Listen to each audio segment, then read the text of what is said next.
নমস্কার বন্ধুরা, আজকে আপনারা শুনবেন প্রাবন্ধিক বঙ্কিমচন্দ্র চট্টোপাধ্যায়ের বিখ্যাত প্রবন্ধ বিড়াল। আমি শয়নগৃহে চার পায়ের উপর বসিয়া হুকা হাতে ঝিমাইতেছিলাম। একটু মিটমিট করিয়া আলো জ্বলিতেছে, দেয়ালের উপর চঞ্চল ছায়া প্রেতবৎ নাচিতেছে। আহার প্রস্তুত হয় নাই, এজন্য হুকা হাতে নির্মিলিত লোচনে আমি ভাবিতেছিলাম যে আমি যদি নেপোলিয়ান হইতাম তবে ওয়াটারলু জিতিতে পারিতাম কিনা। এমন সময় একটি ক্ষুদ্র শব্দ হইল, ম্যাও। চাইয়া দেখিলাম, হঠাৎ কিছু বুঝিতে পারিলাম না। প্রথমে মনে হইল ওয়েলিংটন হঠাৎ বিড়ালত্ব প্রাপ্ত হইয়া আমার নিকট আফিম্ব ভিক্ষা করিতে আসিয়াছে। প্রথম উদ্যমে পাষাণবৎ কঠিন হইয়া বলিব মনে করিলাম যে ডিউক মহাশয়কে ইতিপূর্বে যথোচিত পুরস্কার দেওয়া গিয়াছে, এখন আর অতিরিক্ত পুরস্কার দেওয়া যাইতে পারে না। বিশেষ অপরিমিত লোভ ভালো নয়। ডিউক বলিল, ম্যাও। তখন চক্ষু চাহিয়া ভালো করিয়া দেখিলাম যে ওয়েলিংটন নহে, একটি ক্ষুদ্র মার্জার। প্রসন্ন আমার জন্য যে দুগ্ধ রাখিয়া গিয়াছিল তাহা নিঃশেষ করিয়া উদারস্বাদ করিয়াছে। আমি তখন ওয়াটারলুর মাঠে ব্রহু রচনায় ব্যস্ত, অত দেখি নাই। এক্ষণে মার্জার সুন্দরী নির্জল দুগ্ধপানে পরিতৃপ্ত হইয়া আপন মনের সুখ এ জগতে প্রকটিত করিবার অভিপ্রায়ে অতি মধুর স্বরে বলিতেছেন, ম্যাও। বলিতে পারি না, বুঝি তাহার ভিতরে একটু ব্যঙ্গ ছিল। বুঝি মার্জার মনে মনে হাসিয়া আমার পানে চাহিয়া ভাবিতেছিল, কেহ মরে বিল সেচে, কেহ খায় কই। বুঝি সে ম্যাও শব্দে একটু মন বুঝিবার অভিপ্রায় ছিল। বুঝি বিড়ালের মনের ভাব, তোমার দুগ্ধ তো খাইয়া বসে আছি, এখন বলো কি। বলি কি, আমি তা ঠিক করিতে পারিলাম না। দুগ্ধ আমার বাপেরও নয়, দুগ্ধ মঙ্গলার, দুহিয়াছে প্রসন্ন, এতএব সে দুগ্ধে আমারও যে অধিকার, বিড়ালেরও তাই। সুতরাং রাগ করিতে পারি না। তবে চিরাগত একটি প্রথা আছে যে বিড়ালে দুগ্ধ খাইয়া গেলে তাহাকে তাড়াইয়া মারিতে যাইতে হয়। আমি যে সেই চিরাগত প্রথার অবমাননা করিয়া মনুষ্যকলে কুলঙ্গার স্বরূপ পরিচিত হইব, ইহাও বাঞ্ছনীয় নহে। না জানি এই মার্জারি যদি স্বজাতিমণ্ডলে কমলাকান্তকে কাপুরুষ বলিয়া পরিহাস করে। অতএব পুরুষের ন্যায় আচরণ করাই বিধেয়। ইহা স্থির করিয়া সকাতর চিত্তে হস্ত হইতে হুকা নামাইয়া অনেক অনুসন্ধানে এক ভগ্ন যষ্টি আবিষ্কৃত করিয়া সগর্বে মার্জারির প্রতি ধাবমান হইলাম। মার্জারি কমলাকান্তকে চিনিত। সে যষ্টি দেখিয়া বিশেষ ভীত হইবার কোনো লক্ষণ প্রকাশ করিল না, কেবল আমার মুখপানে চাইয়া হাই তুলিয়া একটু সরিয়া বসিল। বলিল, ম্যাও। প্রশ্ন বুঝিতে পারিয়া যষ্টি ত্যাগ করিয়া পুনরপি শয্যায় আসিয়া হুকা লইলাম। তখন দিব্যকর্ণ প্রাপ্ত হইয়া মার্জারের বক্তব্য সকল বুঝিতে পারিলাম। বুঝিলাম যে বিড়াল বলিতেছে, মারপিট কেন? স্থির হইয়া হুকা হাতে করিয়া একটু বিচার করিয়া দেখো দেখি। এ সংসারের ক্ষীর, স্বর, দুগ্ধ, দধি, মৎস্য, মাংস সকলই তোমরা খাইবে, আমরা কিছু পাইব না কেন? তোমরা মনোৎস, আমরা বিড়াল, প্রভেদ কি? তোমাদের খুদ পিপাসা আছে, আমাদের কি নাই? তোমরা খাও, আমাদের আপত্তি নাই, কিন্তু আমরা খাইলেই তোমরা কোন শাস্ত্রানুসারে ঠ্যাঙা লাঠি লইয়া মারিতে আইসো, তাহা আমি বহু অনুসন্ধানে পাইলাম না।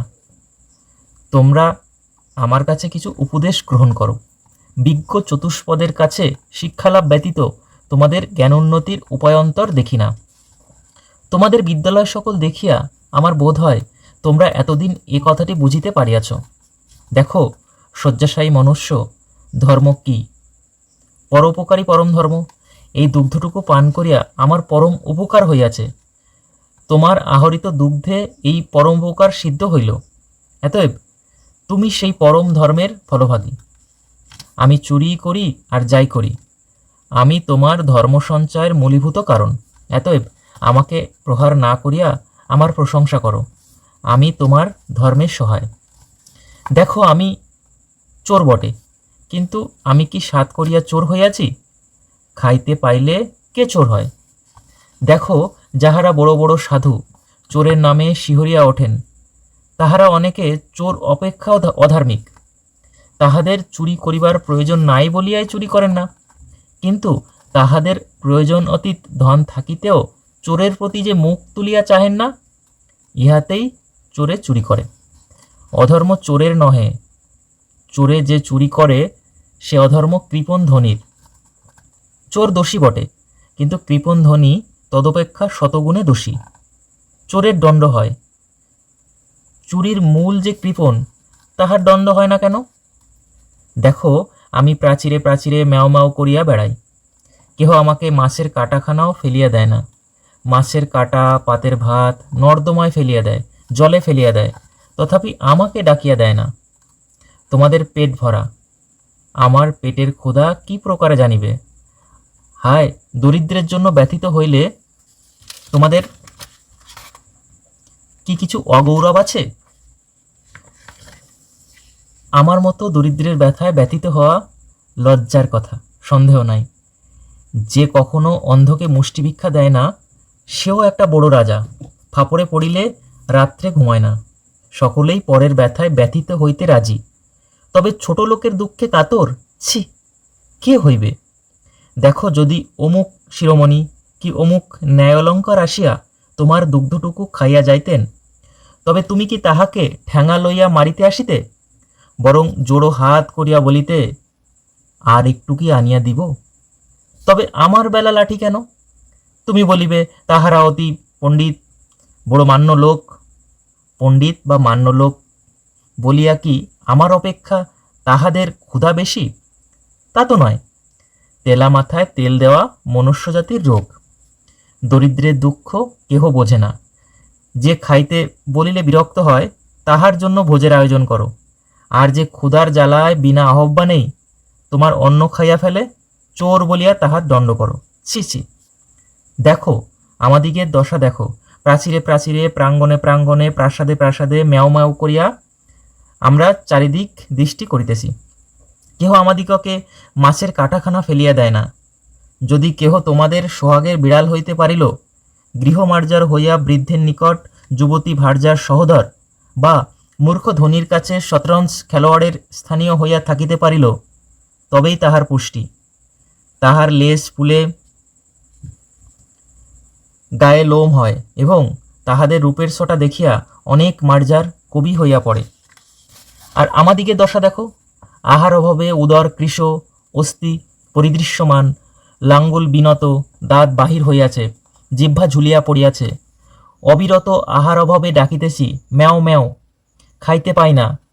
আমাদের কালো চামড়া দেখিয়া ঘৃণা করিও না।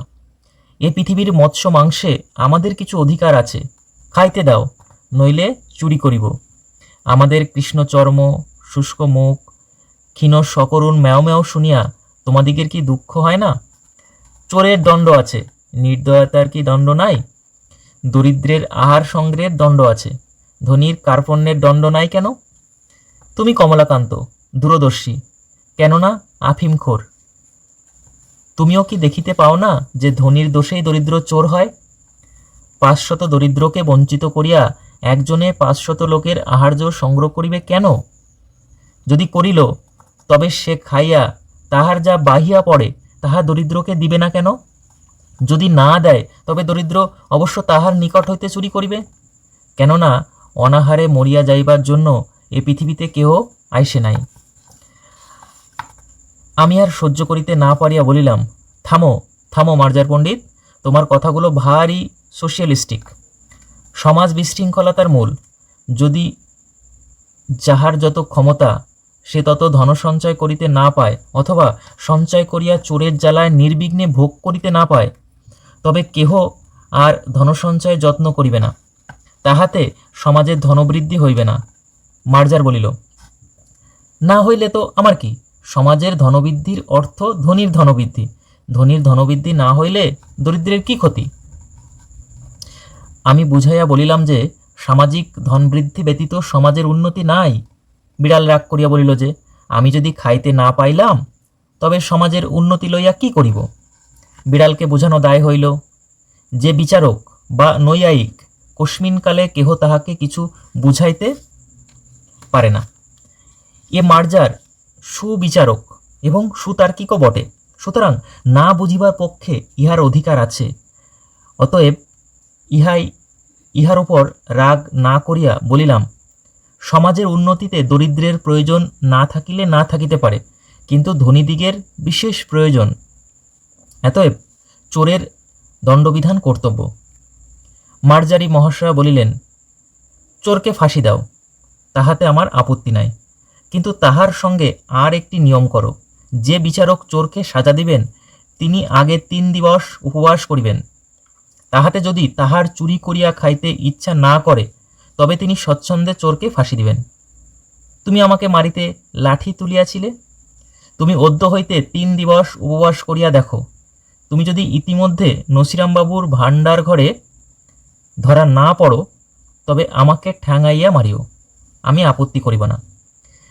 বিজ্ঞ লোকের মত এই যে, যখন বিচারে পরাস্ত হইবে তখন গম্ভীরভাবে উপদেশ প্রদান করিবে। আমি সেই প্রথা অনুসারে মার্জারকে বলিলাম যে, এ সকল অতি নীতিবিরুদ্ধ কথা, ইহার আন্দোলনেও পাপ আছে। তুমি এ সকল দুশ্চিন্তা পরিত্যাগ করিয়া ধর্মাচরণে মন দাও।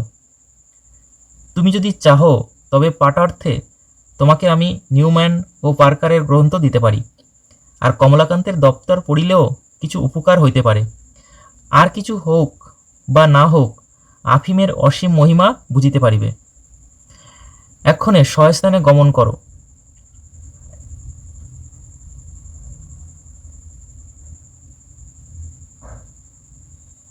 প্রসন্ন কাল কিছু ছানা দিবে বলিয়াছে, জলযোগের সময় আসিও, উভয়ে ভাগ করিয়া খাইব। অদ্য আর কাহারও হাড়ি খাইও না, বরং ক্ষুধায় যদি নিতান্ত অধীরা হও তবে পুনর্বার আসিও, 1 সরিষাভর আফিম দিব। মার্জার বলিল, আফিমের বিশেষ প্রয়োজন নাই, তবে হাড়ি খাওয়ার কথা ক্ষুধা অনুসারে বিবেচনা করা যাইবে। মার্জার বিদায় হইল। একটি পতিত আত্মাকে অন্ধকার হইতে আলোকে আনিয়াছি ভাবিয়া কমলাকান্তের বড় আনন্দ হইল। ধন্যবাদ সকলকে।